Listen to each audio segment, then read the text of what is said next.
The A4 paper sat on the mahogany coffee table in front of me. Black text on pristine white, the title glaring up like an indictment. Post-marital household conduct guidelines. My prospective daughter-in-law, Vivian Ling, had come for her first official visit. And she had prepared 10 commandments for me, her future mother-in-law. She said it was to ensure everyone got along after the wedding, to reduce unnecessary friction. I looked across at my son Ethan Shaw, seated on the opposite sofa, his smile tinged with embarrassment.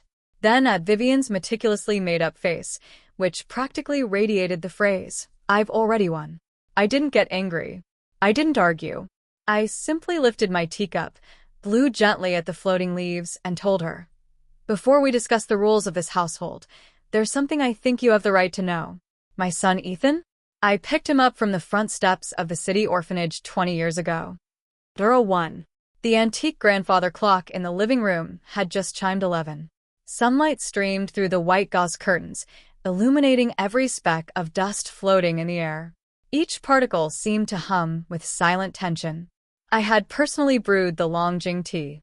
The liquor was crystal clear, the tender green leaves unfurling in the glass cup like they had every weekend for over 20 years, whenever I waited for my son to come home. But today, that familiar ritual was crushed under the weight of a single sheet of A4 paper. "Andy Sue, please take a look first.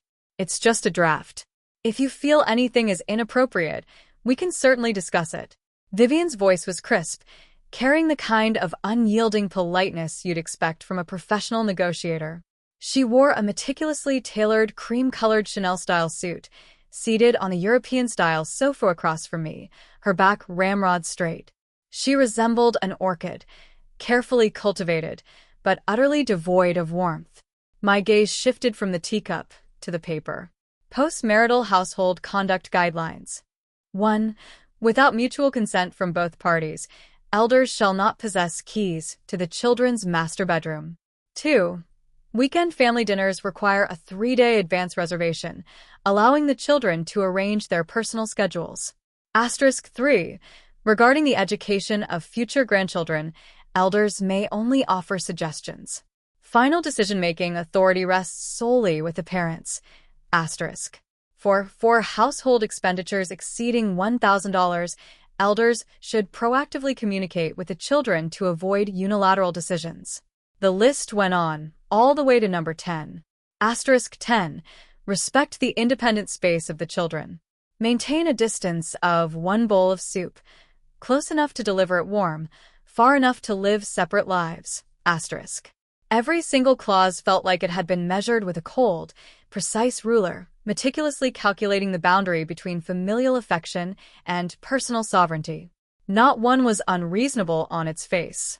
Each gleamed with the light of modernity, independence, and rationality. And each gleamed with a chill that made my heart go cold. My son Ethan sat beside Vivian, visibly uncomfortable. He reached an arm around her shoulder, playing the peacemaker. "Mom, Viv didn't mean anything by it. She studied sociology in the US. She takes family boundaries seriously. We're all family here. We'll adjust." Ethan was my everything. He was tall, handsome, working at a top-tier architectural design firm with a future so bright it practically blinded. Most importantly, he was filial and thoughtful. Growing up, he had never given me a single thing to worry about. Right now, the plea in his eyes was like a fine needle, pressing directly into my heart. I didn't look at him. My gaze remained fixed on Vivian's face. She showed no sign of backing down. Instead, she met my eyes and added, "Auntie, my parents raised me to believe that clear accounts and established rules are essential, especially between family. That's how relationships last.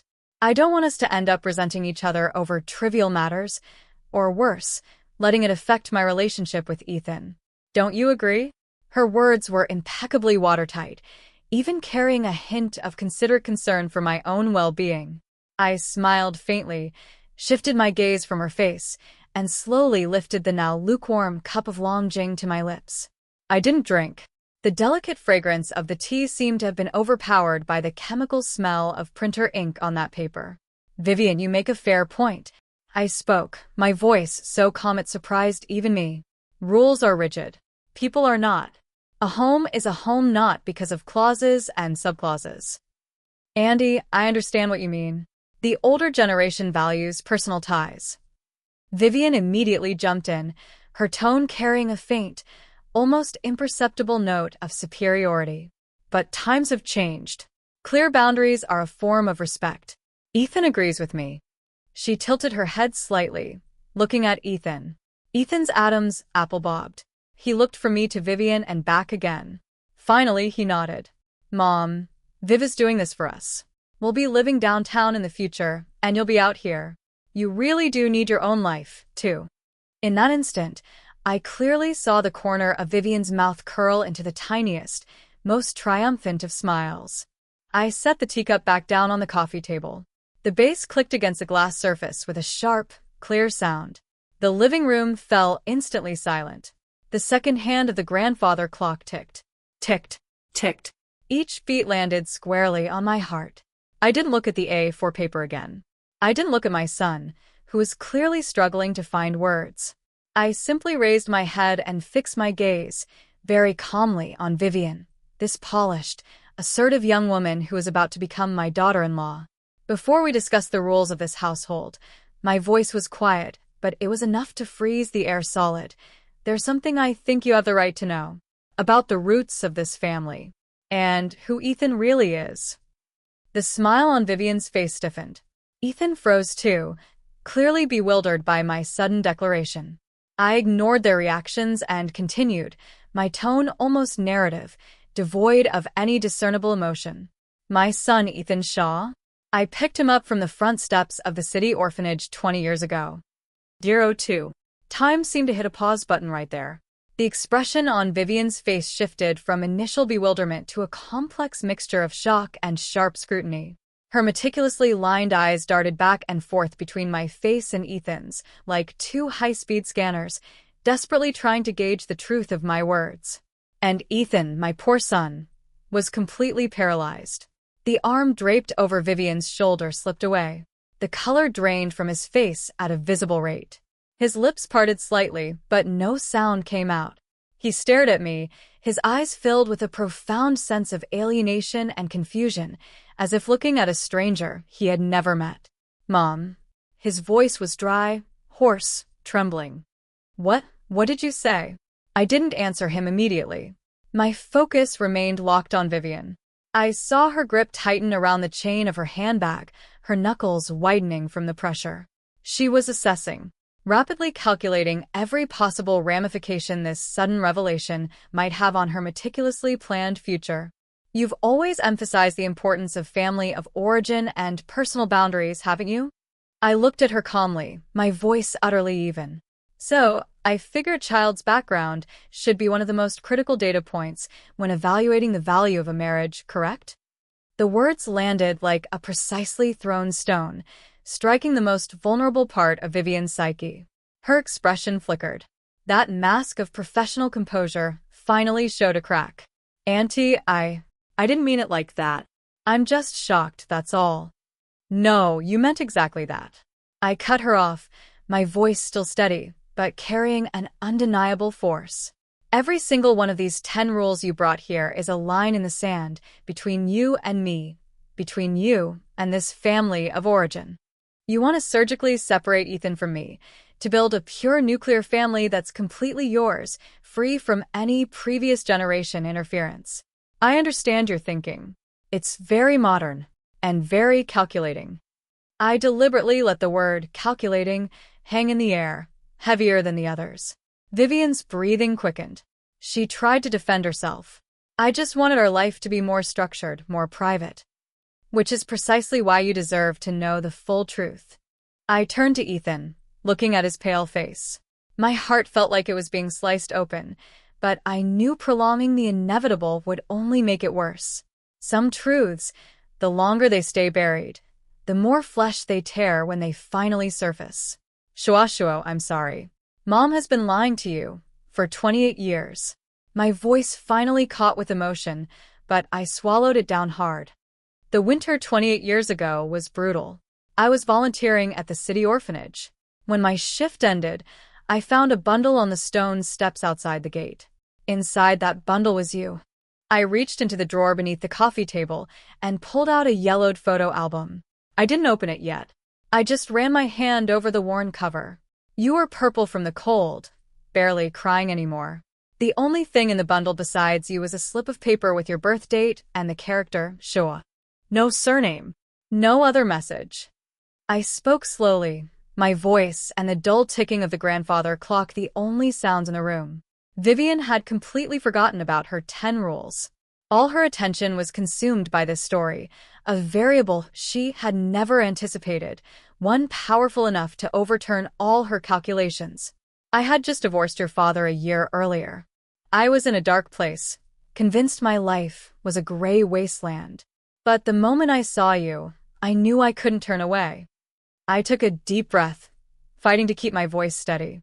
I filed a police report. I worked with the orphanage. But back then, surveillance was poor, and the world was vast. There was no way to find your biological parents. Eventually, through all the proper legal channels, I adopted you. I finally opened the album to the first page. It was a faded color photograph. A much younger version of me, holding a tiny, skinny baby. My smile was exhausted, but my eyes were full of hope. To make sure you never felt burdened, to let you grow up like any other child in a normal family, I never told a soul. I moved, changed jobs, cut ties with anyone who knew my past. I told everyone you were my biological son, including you. Ethan's body swayed. Vivian instinctively reached out to steady him, but her expression was full of wariness, as if she were touching a piece of merchandise with a newly discovered defect. That tiny, subtle gesture didn't escape my notice. So, Vivian, I closed the album and looked back at her, my gaze sharp as a blade. You're no longer dealing with just a slightly traditional mother-in-law who might meddle in your life. You're dealing with a foster mother who shares not a single drop of blood with you or your fiancé, but who has raised him for 28 years. And with an Ethan Shaw whose biological parents are unknown, whose family of origin medical history from a legal and practical standpoint is completely blank. I picked up the A4 paper. Under the watchful eyes of Vivian and Ethan, I slowly, deliberately, and with absolute finality, tore it straight down the middle. Now, I stared into Vivian's stunned eyes, enunciating every word. Do you still think these rules apply? Or do you even need such clear family boundaries with an outsider and the son she picked up off the street? Ryup. The paper tore in half, and the entire world fell utterly, completely silent. 03. The sound of tearing paper echoed in the quiet living room, harsh and jarring, like a thunderclap arriving far too late. Vivian's pupils contracted. For the first time, that face which always wore a perfectly calibrated smile was stricken with undisguisable mortification. She stared at the ruined guidelines in my hand, her lips moving, but no words came. All her contingency plans, all her negotiation tactics, they all crumbled into uselessness against the absolute variable of no blood relation. Ethan's reaction was entirely different. He didn't look at the torn paper. He didn't look at Vivian. His entire world seemed to have collapsed inward, all light and sound sucked into a bottomless black hole.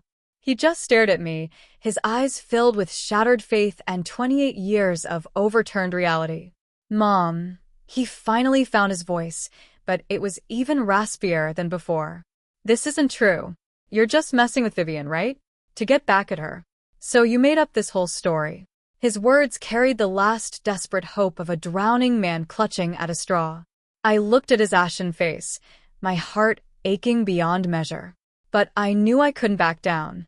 If I softened now, if I retracted my words out of pity, Vivian would forever have leverage over Ethan, over this household. She would see me as an emotional, manipulative elder who could be managed with the right pressure. Her 10 rules would return, only more forcefully this time. I had to shatter all the false equilibrium in one go. I'm not joking. I shook my head. From the album, I pulled out the yellowed slip with the birth date and a photocopy of the adoption certificate from back then. I pushed them both to the center of the coffee table. The sunlight fell on them. The ink was faded, but the weight they carried was undeniable. This is the note that was in your swaddling clothes. This is the adoption certificate from Civil Affairs.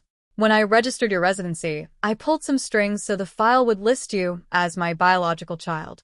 Shuo, I'm sorry. But I have never, not for a single day, regretted the day I picked you up. Ethan's gaze fell on the two documents. He flinched as if burned, jerking his eyes away. He was breathing heavily, his chest heaving, as if all the strength had been drained from his body. He slumped back against the sofa cushions. A deeper, more suffocating silence descended upon the living room. And then Vivian spoke. Her voice had regained its composure, but beneath that calm lay a layer of cold, clinical calculation. Andy, this is a lot to process. I think we all need some time to digest this. She stood up, grabbing her handbag. She glanced at the shattered Ethan, a flicker of hesitation in her eyes, but ultimately, she turned back to me. Ethan's background, it's going to affect a lot of things going forward. My parents, for one, they're going to need an explanation. And genetic medical history. We had always assumed. She didn't finish the sentence, but the implication was crystal clear. A top-tier architect with a spotless background, a degree from a prestigious university, and limitless potential was one thing. A foundling left on the steps of an orphanage, even if he was the exact same person, was another thing entirely, at least when measured on the marriage market's valuation scale. Her words were an ice-cold drill bit, aimed with precision straight into Ethan's heart. Ethan, who had been drowning in the collapse of his own identity, suddenly lifted his head and looked at Vivian. For the first time, his eyes held a look of scrutiny and disappointment toward the woman he loved so deeply. Genetic medical history? He repeated the words, a bleak, self-mocking smile twisting the corner of his mouth. So in your eyes, I've suddenly become a high-risk investment. Is that it? Ethan, that's not what I meant.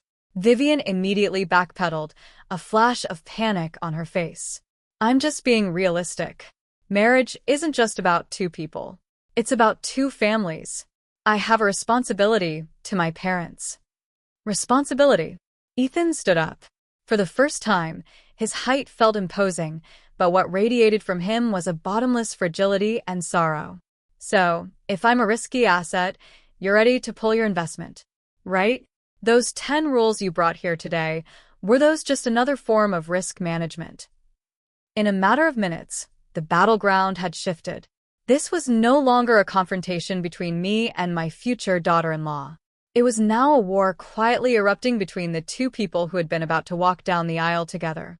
And the bomb that detonated it was the truth I had detonated myself. Vivian was speechless, her face cycling through shades of white and red. She had likely never imagined that Ethan, always so gentle and accommodating, could ever question her with such sharp, cutting words. She opened her mouth, then gave up on defending herself. Her tone hardened. Ethan, calm down. You're clearly very emotional right now. Let's stop this conversation for today. You need to think things through. And so does your auntie. She deliberately emphasized the word auntie. In that moment, the term dripped with intentional distance. Without another look at either of us, she turned on her heel and strode toward the door, her high heels clicking against the floor with sharp, decisive strikes, each one a declaration of her position.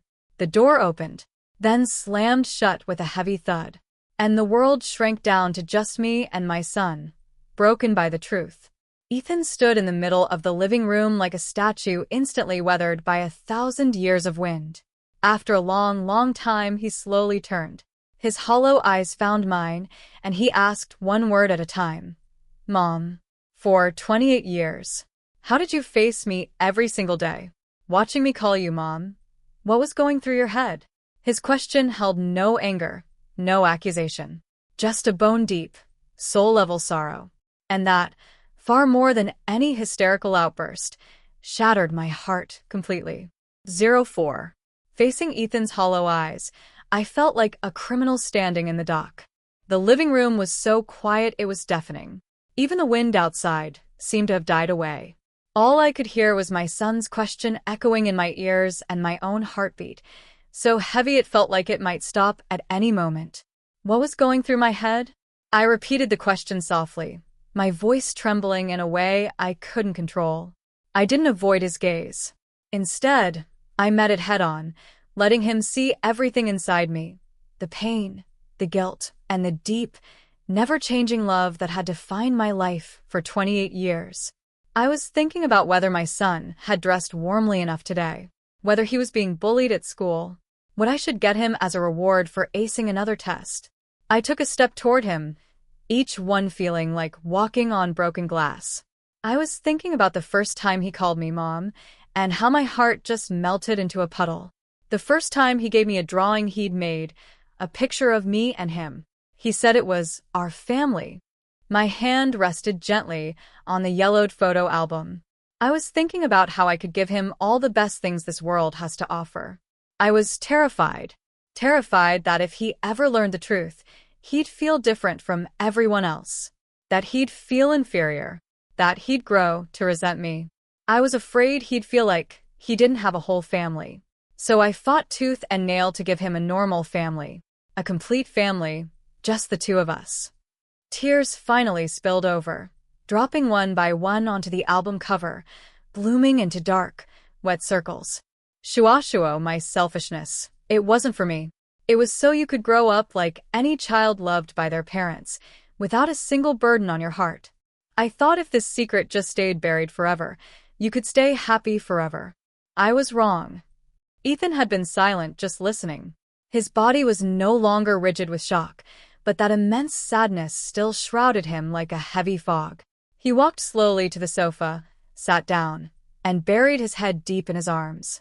His shoulders began to tremble, almost imperceptibly. I didn't disturb him. I knew he needed time. He needed space to digest this truth that had turned his entire world inside out. 28 years of certainty, collapsing in a single moment. That kind of pain was no less than being reborn through fire. I quietly tidied up the mess on the coffee table, picked up the two halves of the guidelines, and dropped them into the trash can. Then I walked into the kitchen and started preparing lunch. No matter what happened, life went on. Food still needed to be eaten. The roar of the range had temporarily shut out the heavy silence of the living room. I washed and chopped vegetables with practiced ease, the knife hitting the cutting board in a steady, rhythmic beat. These familiar motions gave my chaotic mind a sliver of peace. I made Ethan's favorites, sweet and sour spare ribs and scrambled eggs with tomatoes. The sweet, tangy aroma soon filled the house. It was the smell of home, the one he had grown up with. When I carried the dishes out, Ethan had lifted his head. His eyes were red-rimmed, but his emotions seemed to have settled somewhat. He wasn't looking at me. His gaze was fixed on the photo album on the coffee table. He reached out, slowly, as if touching a holy relic, and opened it. First page, me holding him as a tiny baby. Second page, him as a toddler, learning to walk, fallen on the grass and wailing at the top of his lungs. Third page, kindergarten, wearing an ill-fitting little suit and bow tie, face deadly serious. Page after page after page. All of it captured with my old Seagull film camera, a record of every step of his growth. On the back of every photo, I had written the date and a brief note in my neat, careful handwriting. Summer, 1998. Shuashuo is 1. First time using a spoon by himself. Got food all over his face. Spring, 2003. Shuashuo won first prize in the elementary school math Olympiad. He said he wanted to give me the trophy as a Mother's Day gift. Autumn, 2010. Shuashuo got into the best high school in the city. I was happier than he was. Couldn't sleep all night. He turned the pages one by one. Very slowly. So slowly. I set the food on the dining table and said softly, "Let's eat first. The food's getting cold." He didn't move. When he reached the last page, his hand stopped. There was no photo on that page. Just a passage I had copied down, the ink now slightly blurred. You didn't grow in my womb for 10 months, but I raised you with 20 years of my lifeblood. What even is blood relation? I don't know. All I know is, from the day I picked you up, you became my life. Asterisk. Ethan's finger gently traced those words. After a long moment, he closed the album and looked up at me with those reddened eyes. Mom, he said, his voice hoarse, if Vivian hadn't pulled out that paper today, would you ever have told me? Would you have taken it to your grave? This question was even sharper than the last. More pointed. It cut straight to the core. I was silent for a moment. Then, very honestly, I shook my head. I don't know. I looked at him. Maybe I would have taken it to my grave. Maybe I would have told you one day, when you were truly mature enough, strong enough, to bear it. But I never imagined it would come out like this. I paused, then continued. I tore up that paper and told you the truth today. Not to use your background as a weapon against her. Not to emotionally manipulate you. It was because I saw exactly how she was valuing this family. In her eyes, family, marriage, it's all quantifiable. It can all be written into clauses and subclauses. When she tried to use rules to define my boundaries as a mother, I had to let her know that the family of origin she values so highly is, in this case, a complex variable she could never quantify. I couldn't let you marry a woman who had already put a price tag on you. Ethan's body trembled. It seemed he was finally grasping the full extent of what I had intended. My goal had never been to win a petty mother-in-law power struggle. It had been to make him see, with absolute clarity, the truest, most unguarded reaction of the woman he had chosen when faced with what she perceived as his fundamental flaw. Just then, my phone rang. Vivian's name flashed on the screen. Ethan's eyes also fell on it. Mother and son. We exchanged a glance. In each other's eyes, we saw a complex swirl of emotions. I answered the call and put it on speakerphone. Auntie. Vivian's voice came through, carrying a note of exhaustion but still perfectly composed. I've spoken with my parents. They feel that we, you, Ethan, and us, need to have another conversation about compensation and the path forward. 05. Compensation and the path forward. Those 8 words came through the phone's speaker, cold and crisp, like a scalpel gliding across skin, devoid of any emotional warmth.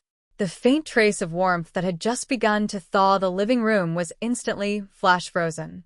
The grief on Ethan's face solidified, replaced by a look of sheer, disbelieving absurdity.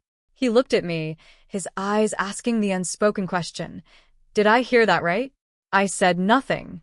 I simply gave a quiet into the phone, signaling Vivian to continue. I needed my son to hear, loud and clear, the solution that his once beloved had arrived at after a rational family conference. My parents' position is this. Vivian's voice paused, as if organizing her words, but the condescending undertone hadn't diminished in the slightest. Ethan's background is indeed a significant variable we failed to anticipate. This doesn't just concern his personal history. It also involves the Ling family's reputation and, more importantly, the purity of any future bloodline. Purity of the bloodline. That phrase, laced with an almost discriminatory connotation, made Ethan's fists clench instantly, the veins on the back of his hands bulging. As if oblivious to the silence on our end, Vivian continued in the same businesslike manner. Of course, we are not unreasonable people. Ethan and I have been together for 2 years.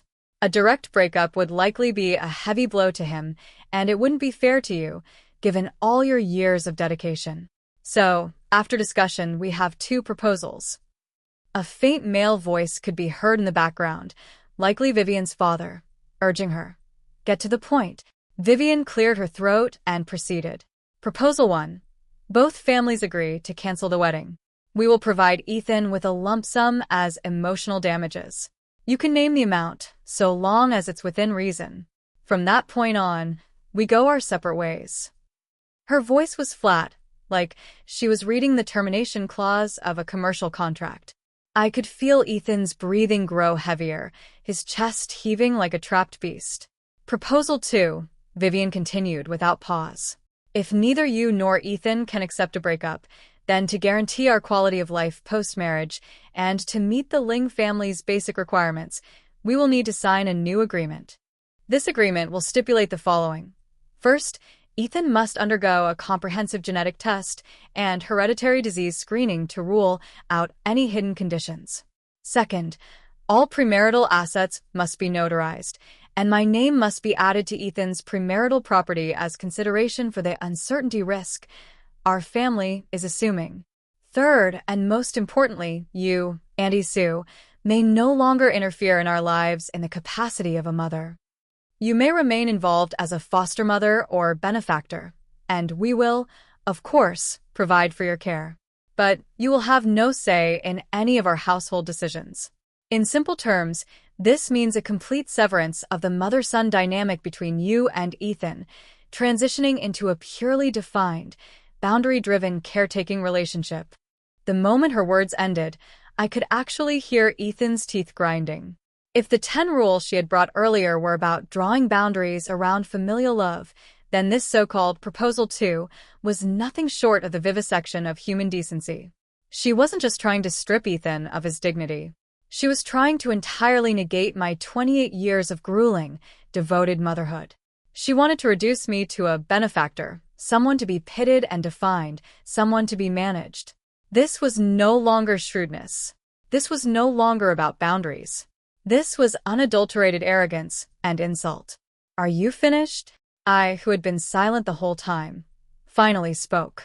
My voice was very soft, but it carried a chill that could freeze water. Vivian seemed taken aback, likely surprised I could remain so calm. Yes, that's everything. Andy, I hope you can understand. This isn't personal. It's simply the necessary risk mitigation measures any family would take. Good. I nodded, even though she couldn't see me. Miss Ling, I truly appreciate your candor, and I want to thank you and your family for putting on such a vivid and thorough self-exhibition in front of my son. I turned to Ethan. His eyes burned with rage, but more than that, they held a bone-chilling clarity, the clarity of someone who has been doused with ice water and finally woken up. Shuo. I looked at him. Now you've heard it all. Mom didn't tell you the truth today to make you lose something. Just the opposite. I wanted you to gain something, the power to choose. You can choose to accept their Proposal 1. Take their money and cut ties completely with a family that looks down on your origins. You can also choose Proposal 2. Go get your genes tested, use your property and my dignity as collateral in exchange for a so-called marriage alliance. I paused, looking him straight in the eye. One word at a time, I said. Or you have a third choice. Tell them that you, Ethan Shaw, don't need their compensation, and you certainly don't need their acceptance. Tell them you are my son, Sophia Lang. Blood or no blood, that fact is never going to change. Tell them your character, your worth, is not something for anyone to price. And it sure as hell isn't something that needs to be offset with a piece of real estate. The moment I finished, Ethan shot up from the sofa. He grabbed my phone, held it to his mouth, and spoke in a voice I had never heard from him before, cold, hard, and unwavering. Vivian. I heard everything. You. And your parents. I heard it all. There was dead silence on the other end. I choose the third option. Ethan's voice was low, but each word landed with the force of a hammer. I choose my mom. Without giving her a chance to respond, he hung up, turned the phone off, and tossed it onto the sofa. Silence reclaimed the room. Ethan turned to face me. The tears he had been holding back finally broke through the dam in his reddened eyes. Like a little boy, he rushed forward and wrapped his arms around me, holding tight. Mom, I'm sorry. Mom. This 28-year-old man, in my arms, wept like a lost child who had finally, after a long and terrifying journey, found his way home. And I, holding my son, my found and now truly found son, couldn't hold back my own tears any longer. I knew, from this moment forward, we were mother and son in a way we had never been before. There were no more secrets, no more walls. But I also knew, deep in my heart, that this was far from over. Vivian and the family backing her would not simply fade away. A larger storm was just beginning to brew. 06. The storm arrived faster and hit harder than I had ever anticipated.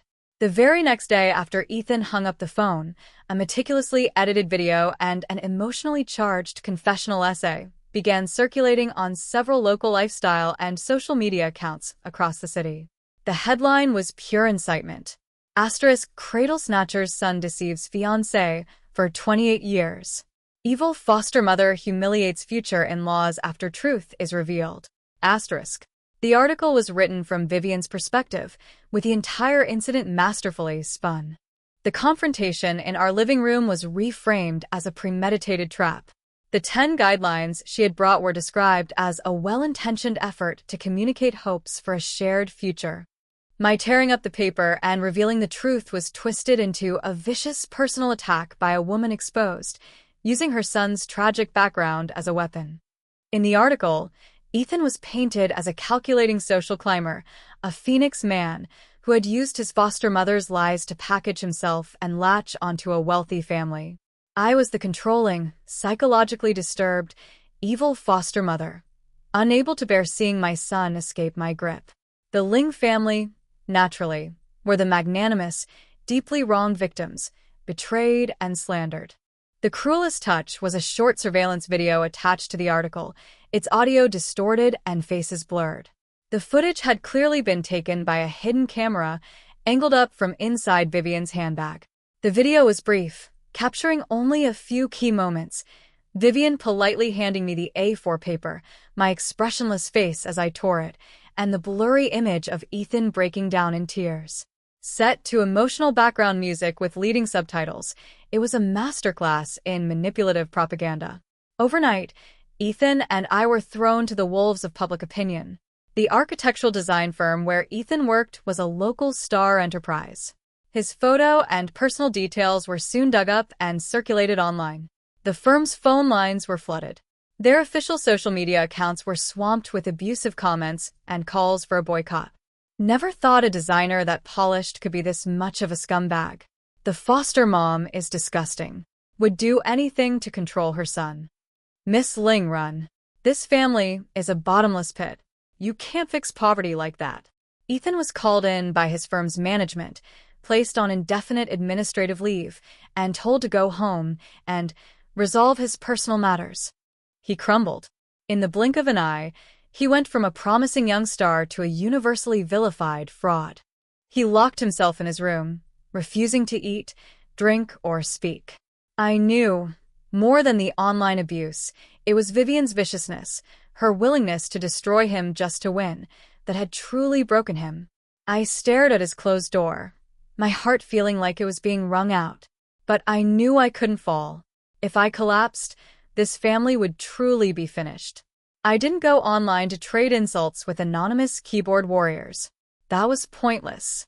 I didn't go looking for the Ling family to argue, either. I knew they were waiting for me to lose control, to generate more ammunition. I forced myself to stay calm. My first call was to an old classmate of mine. She was a seasoned attorney specializing in defamation. I laid out the entire sequence of events, including the compensation proposals Vivian had offered, exactly as they happened. Sophia, don't panic. My friend's voice on the other end was steady and reassuring. This is textbook defamation and a gross violation of privacy. That hidden camera video? That alone gives us grounds to sue. But right now, public sentiment is against you. A direct lawsuit might not yield the best PR outcome, and they could spin it as you lashing out in anger. So what do? You need a platform more authoritative and credible than their social media accounts. A place to tell your own story. Not a flame war in the comment section, but a full, factual presentation to the public. She paused, thinking. And more than that, you need a silver bullet. A piece of evidence so damning it can flip their entire narrative on its head. A silver bullet. My mind raced. In her essay, Vivian had cast herself as a modern, boundary-respecting woman of reason, while painting us as a dishonest, low-class duo who played by no rules. To turn that narrative upside down, I had to prove who was really trampling on rules and human decency. The compensation proposals. Something clicked. Vivian called me on speakerphone. I said urgently to my friend. Ethan was right there. We both heard every word. And my phone. I have automatic call recording turned on. There was a beat of silence on the other end. Then, my friend's voice came back, thick with suppressed excitement. Sophia, you absolute genius. That recording is our trump card. It proves that upon learning Ethan's background, their response wasn't communication. It was a naked transaction. A brutal insult.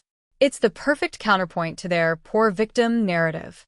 It's a knockout blow. I hung up, my heart hammering against my ribs. I rushed to my study, booted up my old desktop, and found the audio file automatically saved to the cloud. I put on my headphones and hit play. Proposal 1. Both families agree to cancel the wedding. We will provide Ethan with a lump sum as emotional damages. Proposal 2. Ethan must undergo a comprehensive genetic test. Premarital assets must be notarized and my name added. Complete severance of the mother-son dynamic between you and Ethan. Vivian's icy, rational voice filled my ears once again. Every word was a freshly sharpened dagger. I didn't hand the recording over to my lawyer immediately. I sat in the dark study and listened to it 3 times, start to finish. Then I made an even bolder decision. I wasn't just going to fight back. I was going to make Vivian and her family pay the steepest possible price for their arrogance and cruelty. I called the newsroom of City Focus, the most prominent and trusted investigative news program in our region, a show famous for its in-depth reporting and willingness to expose the powerful. Hello, City Focus? My name is Sophia Lang. I want to pitch you a story. It's about that cradle snatcher son scandal that's been spreading online. I am the so-called evil foster mother, and I have evidence that proves the truth is the exact opposite of what's being reported. My voice was calm And absolutely unwavering. 07. The City Focus team moved fast. By the next morning, a journalist named Rachel Lee and her cameraman were at my front door. Rachel was in her mid-30s, short-haired, with sharp, perceptive eyes. She was clearly a veteran reporter who had pounded the pavement. She didn't rush to set up her equipment. Instead, she sat down in my living room and got straight to the point. Ms. Lang, our program's principle is to respect the facts. Before we can decide whether to run this story, I need to understand the full picture and see this evidence you mentioned. I hope you understand. I nodded and began laying out the items I had prepared, one by one, on the coffee table in front of her. The photo album documenting 28 years of Ethan's life. The yellowed birth note and the adoption certificate. The post-marital household conduct guidelines, torn in half and then carefully taped back together. And most importantly, a small digital player containing the complete, unedited recording of that phone call. Ms. Lee, before you look at anything else, I'd like you to listen to something first. I press play. Vivian's clear, cold, perfectly organized voice filled the living room once more. Emotional damages. Genetic testing. Property transfer. Severance of the mother-son relationship. Every word landed like a sledgehammer. The expression on Rachel's face shifted from objective professionalism to deep gravity and finally to undisguised shock and anger. Beside her, the cameraman unconsciously clenched his fists. The recording ended. The living room was dead silent. Ms. Lang, Rachel took a deep breath, visibly steadying herself. Can you guarantee this recording is complete and unedited? I can, I answered evenly. The original file is on my phone. The call log, the timestamp, the duration, it can all be cross-referenced with the telecom company's back-end data. I take full legal responsibility. Rachel nodded. The look in her eyes had changed completely. I now saw trust and the clear conviction of a journalist who knew exactly what kind of story she was looking at. Now, please, start from the very beginning. Tell us everything, exactly as it happened. I began with Vivian's first visit and recounted every detail. I didn't embellish. I didn't play the victim. I simply laid out the cold, hard facts. I spoke of Ethan's lifelong excellence and thoughtfulness. I explained my reasons for hiding the truth so he could grow up healthy and whole. I described the moment Vivian produced her guidelines, my decision to reveal the secret, and the pain and determination behind it. As I spoke, Ethan emerged from his room. He still looked haggard, but the confusion and despair were gone from his eyes. He sat down quietly beside me and took my hand. When Rachel asked for his perspective, he spoke. Yesterday, I hated my mom. I hated her for lying to me for 28 years, for making my whole life feel like a lie. His voice was hoarse but absolutely clear. But when I heard that recording and when I saw the article they published online, I finally understood. What my mom tore up wasn't a piece of paper. It was a knife hanging over my head. She protected me in the most painful way possible. He turned to look at me, his eyes filled with a newfound resolve and the profound clarity of an adult who has been through the fire. My background isn't a stain. It's just my starting point. I couldn't choose where I came from, but I can choose who I become and who I spend my life with. Vivian and her family showed me, through their words and actions, that we are not the same kind of people. I am ashamed that I ever loved her. The interview lasted the entire morning. By the time Rachel's team left, their stance was clear. Ms. Lang, Mr. Shaw, please rest assured. City Focus will present the truth to our viewers, exactly as it is. Justice will find its way. That evening, during the 8 o'clock prime time slot, the segment aired. The program was 20 minutes long. The title, Rules and Transactions. How far is too far for one bowl of soup? The show used no manipulative editing. It was a masterclass in cool, restrained storytelling, running two narratives side by side. One was Vivian's version, presented with excerpts from her leaked video. The other was our living room, the thick photo album, the yellowed slip of paper, and most devastatingly, the complete, uncut audio recording of the phone call. When Vivian's cold, rational voice filled the airwaves of countless homes across the city, spelling out compensation, genetic testing, severance of the mother-son relationship, the viewers fell into stunned silence. The program offered no concluding judgment. It simply ended with a line of text on the screen. When familial love is assigned a price tag, when marriage is reduced to a risk assessment, what have we truly lost? Within an hour of the broadcast, public opinion flipped completely. The comment sections of the social media accounts that had been attacking us were flooded by outraged citizens. Holy crap. Total 180. This is like The Farmer and the Viper, modern edition. That Vivian girl is revolting. Is she marrying a man or buying livestock? Genetic testing? Seriously? My heart breaks for that mother and son. 28 years of love, and they think they can just sever it. Someone doxed the Ling family. These elitist parasites need to be exposed. The offices of Vivian's father's company, her mother's school, their phones and websites were besieged by furious members of the public. The public opinion war they had so meticulously orchestrated had turned into an all-consuming inferno, and it was burning them alive. The very weapons they had forged to attack us had rebounded on them 100-fold. My phone rang again. An unfamiliar number this time. I answered. On the other end, a middle-aged man's voice, distorted with fury and hysteria, shrieked at me. Sophia Lang, you poisonous witch. You've ruined my whole family. It was Vivian's father. I didn't get angry. I simply spoke into the phone calmly. Mr. Ling, you're wrong.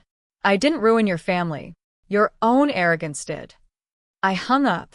Outside the window, the night was dark and heavy. A war seemed to have reached its end. But Ethan and I both knew our lives had been changed, permanently, irrevocably. 08. The backlash of public opinion was more terrifying than any flood. The Ling family became the city's laughingstock, a cautionary tale whispered in every social circle. Vivian was terminated from her position at the financial firm where she worked, cited for causing severe negative social impact. Her father, a mid-level executive at a state-owned enterprise, was summoned by the disciplinary committee for a discussion. While no economic crimes were ultimately uncovered, his long-awaited promotion evaporated overnight. He was shuffled off to a dead-end desk job in a backwater department. Her mother, a distinguished teacher with special qualifications, found herself the target of pointed fingers and hushed whispers from colleagues and students alike. She eventually applied for medical leave, unable to bear the pressure. The meticulously constructed, respectable, and comfortable upper-middle-class life they had built collapsed into rubble almost overnight.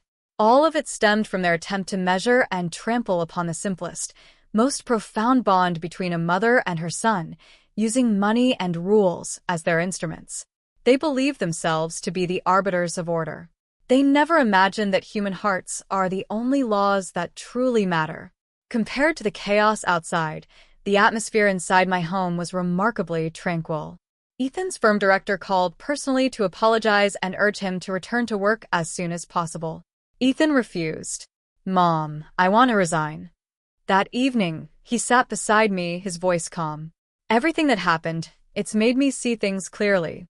I don't want to work in a place that only values resumes and prestige. I want to do something that actually matters. Real design." I looked at him. His eyes were clear and resolute, the restless ambition of youth replaced by a quiet, hard-won serenity. "Whatever you want to do, I'll support you." I saw a news report. Up in the mountains in the northwestern part of the province, there are a lot of village schools. The buildings are falling apart. The kids are freezing in their classrooms in the winter. He said. "I want to go there, use what I've learned, design a school for them, safe, warm, beautiful. Maybe even help build it myself. Maximum impact, minimum budget." That's why I became an architect in the first place. My nose stung, tears pricking at the corners of my eyes. My son had truly grown up. He had emerged from a storm that nearly destroyed him and found his true north, his real purpose. 2 weeks later, Ethan submitted his resignation, packed a bag, and left for that impoverished mountain region alone. He didn't give me the specific village, just said he'd be in touch once he was settled. He said he needed some time. Time to be alone, to clear his head, and to actually get his hands dirty building something real. I didn't try to stop him. I knew an eagle's wings had to harden. Eventually, it had to fly toward its own sky. Vivian vanished completely from my world. I heard her family sold their downtown apartment and moved to another city, hoping for a fresh start somewhere no one knew their name. I felt no satisfaction, just a hollow, bittersweet sadness.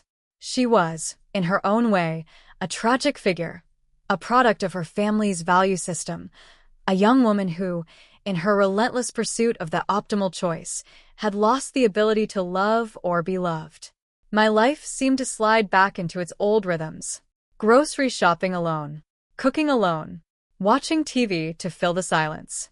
But the heavy secret was gone from my heart, and the constant, low-grade anxiety about my son's future had vanished.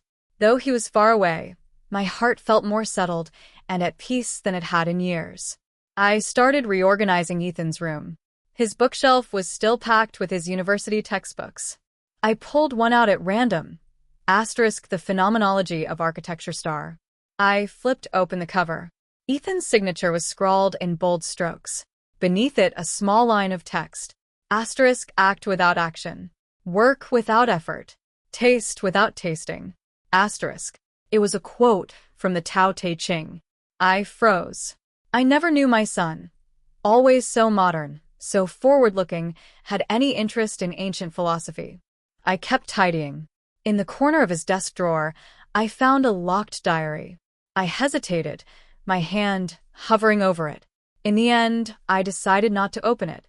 It was his privacy. Even as his mother, I should respect that. But as I was about to put it back, a folded sheet of letter paper slipped out from between the diary's pages. The paper was old, yellowed with age. Curious, I unfolded it. The handwriting was unfamiliar, delicate, and refined. "Miss Sophia Lang, if you are reading this, please forgive my silent departure. Leaving my child with you was the most painful decision of my life. And the most correct. I am terminally ill. My time is short. My husband died in an accident while I was pregnant. I have no other family left in this world. I could not bear the thought of him drifting with me, homeless, or growing up in an orphanage, deprived of the whole and loving childhood he deserves. I watched you for a long time outside the orphanage gates. You came every week to volunteer. You were full of patience and love for every child. I knew you would be a good mother. The child's formal name is Chinshua, * after his father's surname. His nickname is Nyen Nyen. It comes from the saying, "A thought kept close will find its echo." In this life, I will never see him again. I only beg you, let him grow up safe, healthy, and happy. If there is a next life, I will repay your kindness as a beast of burden, an unworthy mother who cannot sign her name. Final words. The date on the letter was 28 years ago. The day after I had brought Ethan home. My hands began to tremble violently. Tears fell like rain, blurring the ink on that fragile piece of paper. So, he wasn't abandoned. His birth mother, in the most heartbreaking way imaginable, had chosen the best possible future for him. And I, with my lie, had buried this magnificent act of maternal love for 28 years. And yet, why was this letter in Ethan's diary? When had he found it? How long had he known? 09. Holding that letter, I felt my blood turn to ice in my veins. This single sheet of paper was a key that instantly unlocked so many riddles about Ethan that had long lingered in the back of my mind. Why, after learning the truth, had his initial reaction been profound sadness rather than the fury of betrayal? Why, after hearing Vivian's transaction terms, had he emerged from the wreckage of his identity so quickly, making his choice with such fierce clarity? Why had he suddenly started reading the Tao Te Ching, of all things, and written those words about action without action? He had known. For a long time. He might not have known every detail, but he had definitely known he wasn't my biological son. I sat on the edge of his bed, lost and unmoored, my mind a complete blank. When had he found it? In what corner of my study? What had he been feeling when he read this letter? All those years, carrying that double-edged secret alone, how had he endured it? Pretending to be my happy, blissfully ignorant biological son while shouldering the knowledge of being a foundling, all by himself, playing the carefree child in front of me. My heart felt like it was being crushed by an invisible fist. The pain was suffocating. I had thought I was giving him the most complete protection possible. But it turned out he had been the one protecting me, using a maturity and forbearance far beyond my imagination, guarding the fragile bubble of my perfect family dream. With trembling hands, I picked up the locked diary. This time, I didn't hesitate. I found a small key in the drawer, one I had secretly copied when he was in middle school, fearing he might fall in with a bad crowd. Guilt had always stopped me from ever using it, until now. My unsteady fingers unlocked the clasp. The first page held only one line, the handwriting crooked, the penmanship of a teenage boy. So, I was a kid someone picked up. The date was Ethan's 16th birthday, and it all came flooding back. That day, I had taken him out for a big celebratory dinner and bought him the gaming console he'd been begging for. He'd been so happy, but also strangely quiet. I had chalked it up to adolescent moodiness. But on that very day, he had stumbled upon the truth that would shatter his world. I turned the pages one by one. Mom made sweet and sour ribs again today. She doesn't know that I know. Watching her bustle around for me, my heart feels so heavy. What do? If I ask her, she'll break down, won't she? She loves me so much. She's poured all her hopes into me. I can't destroy her world. Age 16, 1 month. Looking for a comic book in the study today. Found the letter tucked inside the slipcase of the hardcover Hans Christian Andersen. So, I wasn't thrown away. I had a mom who loved me. She called me Nyen Nyen. She gave me to another mom who loves me. I didn't cry.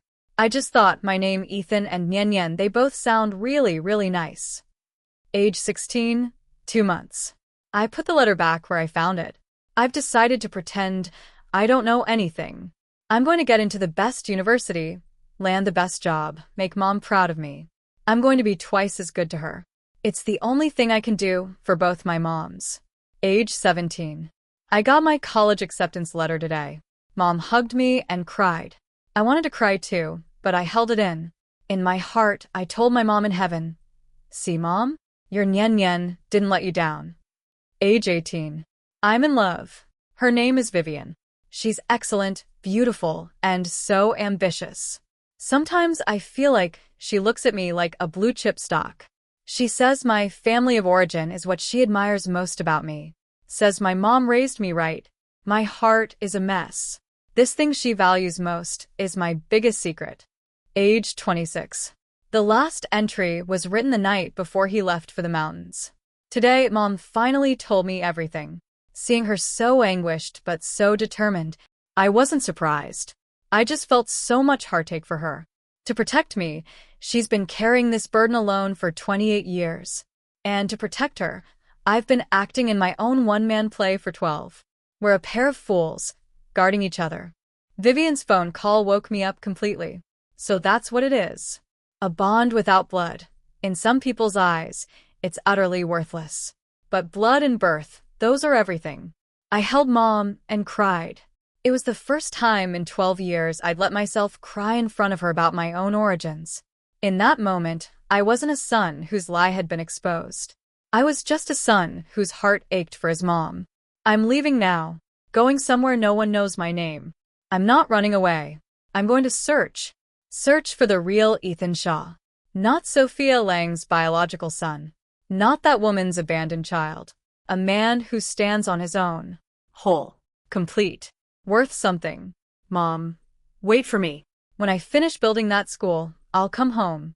And then, together, we'll go to the orphanage archives, heads held high, and find out where my real name is supposed to be written. By the time I finished reading, my face was drenched in tears. I finally understood. What I had seen as my own reckless, all-or-nothing act had really been nothing more than a catalyst. The one who had truly fought and won this war was my son, Ethan Shaw. He had used 12 years of silent endurance and love to build the strongest possible levee around this family. And when the flood finally came, he hadn't been swept away. He had chosen to stand in front of me. I closed the diary, carefully locked it, and put it back exactly where I found it, as if nothing had happened. This was a new secret between us now. A warm secret. One filled with love and understanding. I dried my eyes, stood up, and walked to the window. Outside, the night sky was clear, the moon bright. Somewhere, in a mountain valley far away, my son was searching for his own vast ocean of stars. And me? My role, as his harbor, was simply to keep this home safe and sound, waiting for his return. Yet just when I believed the dust had finally settled, an unexpected figure knocked on my door. It was Vivian. She was alone. No makeup. Dressed in simple black. Her face was gaunt with exhaustion and strain. She looked at me, her lips trembling. It was a long time before she managed to speak, her voice barely a whisper of desperate pleading. "Auntie, I was wondering, could we talk?" 10. Looking at Vivian standing in my doorway, I felt a moment of utter dislocation. This was not the Vivian who had swept into my home in her tailored suit, radiating superiority and control. The woman before me now was a flower battered by a relentless storm, stripped of all her color and sharp edges. Her eyes were red and swollen, clearly from hours of crying. They held a mixture of remorse, bewilderment, and the desperate plea of someone with nowhere left to turn. I felt no hatred, no satisfaction either. Just a complex, weary calm that comes from having seen too much of the world. I stepped aside and let her in. She stood awkwardly in the entryway, staring at the living room, a room she had visited only once, yet which had utterly unraveled her life. She seemed lost, uncertain what to do with her hands. "Sit," I said, gesturing toward the sofa. I went into the kitchen and poured her a glass of warm water. Not the Longjing tea from last time. Just plain water. She cupped the glass in both hands, her head bowed. For a long time she said nothing. The only sound in the room was the grandfather clock, ticking away, marking this long and painful silence. "Auntie, I'm sorry." She finally spoke, her voice raw, thick with congestion. 3 words. And then the tears came, spilling down her cheeks and splashing onto her hands. I was wrong. I was so wrong. She choked on her sobs, barely able to form coherent sentences. "I never should have brought those rules here. And then after that, the way I tried to destroy you both, my parents too, we lost our minds." I said nothing, just listened. I knew she hadn't come here simply to apologize. My family is in ruins. She raised her tear-streaked face, her eyes hollow. I was fired. My dad was demoted. My mom is sick from the stress. All our relatives and friends are avoiding us. Even walking down the street, I can hear people whispering. Now I know what it's like to be the target of 1,000 pointing fingers. Her words were full of pain. But more than that, they carried a deep sense of grievance, the bitterness of a massive fall from grace. The source of her pain didn't seem to be the damage her actions had caused us, but the devastating fallout that had come crashing down on her own head. I watched that City Focus segment again and again. She continued. I listened to you and to Ethan and to myself on that recording. I sounded like a monster. I kept thinking, how did I become this person? My whole life, I've been the best. Top of everything. My parents always told me to make the optimal choice, to mitigate every risk. I thought marriage was the same. So Ethan's background just became a risk factor in your evaluation system. Is that it? I finished for her, my voice steady. She nodded, a fresh wave of pain crossing her face. Yes. At that moment, my mind just blinked. All I could think about was the negative impact it would have on my future, my upward mobility, my parents' expectations. I didn't think for a second about how much Ethan was hurting. Or you. I just instinctively tried to cut my losses, to control the variable. Even if it meant destroying him completely, I added. Vivian's body shuddered. She hung her head even lower, her shoulders shaking. Auntie, I know it's too late for words. She reached into her bag and pulled out a bank card, placing it on the table with both hands, pushing it toward me.